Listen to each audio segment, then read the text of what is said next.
I get really nervous before I make a piece like this because there's so much time that's gone into it. This piece is all prep work, it's all making different parts. Um, you make them hot, let them cool down, do all the cold working on them, bring them back up to temperature, and then reassemble it. And it's nerve wracking. You so much time into it, so much money, and you're all in. And then you just hope you can recoup that money by selling it. I still haven't sold this piece. It's still available if anybody's interested. Right now it's January 17th, 2023. Hit me up. I'll get you this anchor.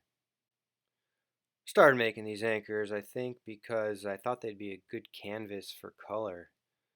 Um, good way to display different color techniques and carvings. And also turned out to be pretty cool, like the geometry of it, just how it looked in three-dimensional space. I love that. I love the technical aspect of making these anchors. There's so much focus involved, so many different steps, and that's how it is with glass blowing. If you come up with something that you want to make, you develop the steps to making it. You know, there's no real rules. I mean, there's better ways to do stuff, but ultimately you're deciding the blueprint of this piece. So whatever you create, you're literally doing everything. The creative process, man, it's such an interesting thing.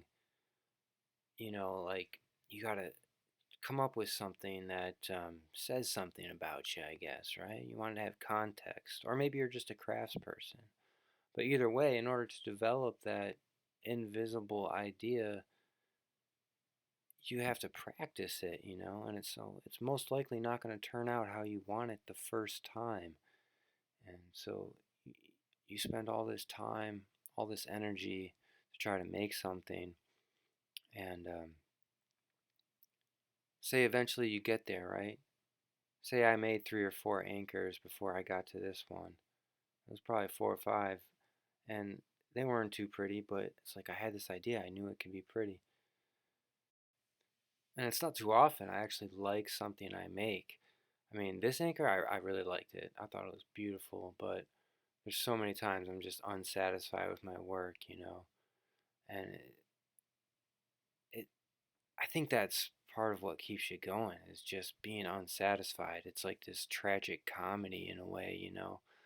Like you keep going for this thing that you love, but you end up hating almost everything you make. You're so critical of your work, and it's not exactly like you wanted. It's tough, man, but you just keep going, man. You just keep going. And why do you do it? Well, I think because you just got to do something, man. You just got to pick something and just see where it takes you. Even if you like it just a little bit, see where it takes you. Have a nice day, guys. Thank you.